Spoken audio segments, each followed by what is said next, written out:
My name is Marko Sever, and I'm the organ scholar here at St. Albans Cathedral.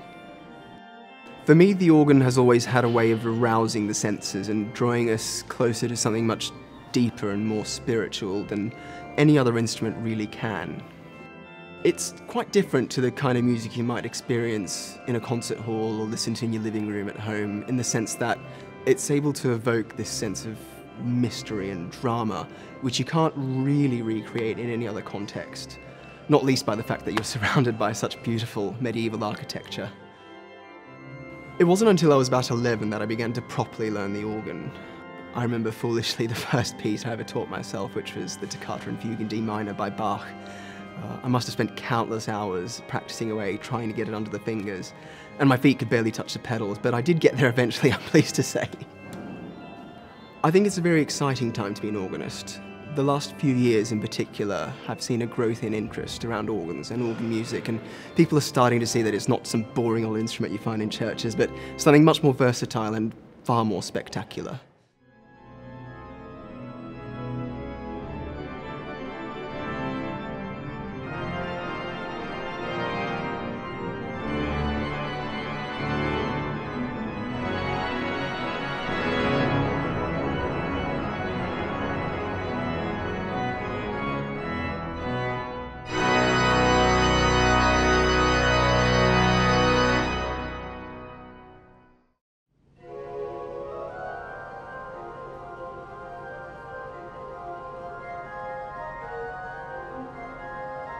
I'm Sarah Kim, and I'm currently organist here at the Oratoire du Louvre in Paris.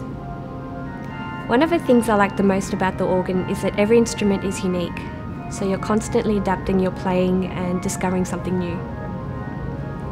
I never expected to be living in France one day, but that's one of the advantages of being an organist. You get to travel a lot, and that brings you into contact with lots of different cultures, which is great. St. James undeniably has a worldwide reputation of producing musicians who've gone on to do wonderful things, from LA to New York, London and Paris, many of whom have come back to Australia to continue working in their fields, which is a positive thing in many ways.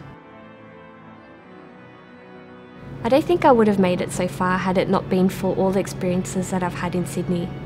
Working at St. James's under the direction of David Dupré and with a professional choir really helped me develop my skills as an accompanist, and every time I go back to Sydney I'm always made to feel very welcome.